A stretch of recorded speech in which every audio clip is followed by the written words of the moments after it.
அண்ணாமலைன்னு ஒருத்தன் இருக்கான், எங்கள் அக்கா பிள்ளை. சில பிள்ளைங்களாம் பார்த்துருக்கீங்களா, 5 பிள்ளை எங்கள் ஆத்தா 10 பிள்ளை பெற்றுச்சு.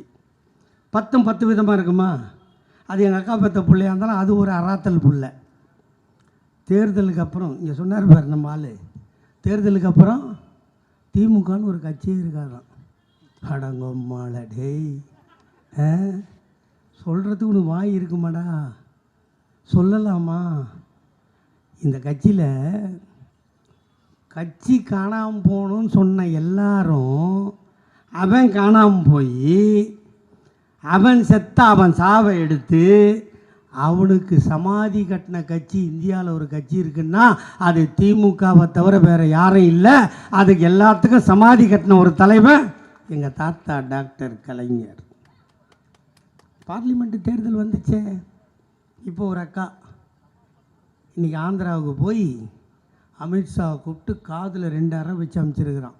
மரியாதையாக மூடின்னு ஒழுங்காக இருக்கணும், அங்கே இங்கேன்னு வாயை திறந்த மகளை வெட்டி பொச்சிருவேன்னு சொல்லியிருக்கான் அமித்ஷா.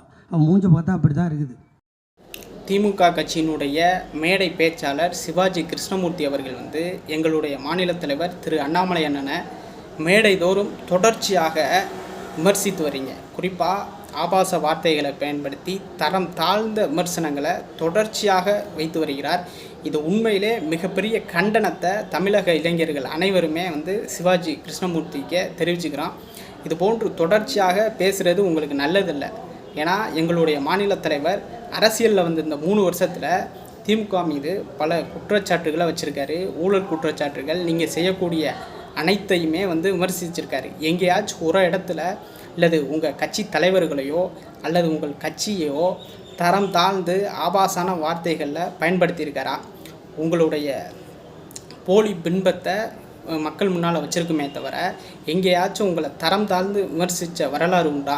இது போன்ற ஒரு கேவலமான அரசியலை திமுக தயவு செய்து பண்ணாதீங்க. இது போன்ற பேச்சாளர்களை அனுமதிக்காதீங்க மேடையில் பேசுகிறதுக்கு. ஏன்னா இவங்களுக்கெல்லாம் நாகரிகம்னா என்னன்னு தெரியாது, ஒரு அறிவுங்கிறது இல்லை. ஒரு தரம் தாழ்ந்து இது போடலாம் எப்படித்தான் பேச மனசு வருதோ தெரியல. அரசியல் ரீதியாக நீங்கள் குற்றச்சாட்டு வைங்க. ஏன்னா தமிழக அரசியலில் பல குற்றச்சாட்டுகளை நாங்கள் பாரதிய ஜனதா கட்சி வைக்கிது, எங்களுடைய மாநில தலைவர் உங்கள் மீது வைக்கிறோம். நீங்கள் அதுக்கு எதிர்வினையாக நீங்கள் பல குற்றச்சாட்டை வைங்க, இல்லை நாங்கள் எங்கள் மீது உள்ள விமர்சனங்களை வைங்க. அதை விட்டுவிட்டு கொச்சையான வார்த்தைகளை பயன்படுத்தி இது போன்ற ஒரு கேடுகட்ட அரசியலை தயவு செய்து பண்ணாதீங்க. சிவாஜி கிருஷ்ணமூர்த்திக்கு இது போன்ற பேசுவது எந்த ஒரு அருகதையும் இல்லை. எங்களுடைய தலைவரை பேசுகிறதுக்கோ இல்லை எங்களுடைய கட்சியை பேசுகிறதுக்கோ எந்த ஒரு அருகதையும் இல்லை. இதோடு நிறுத்திக்கங்க.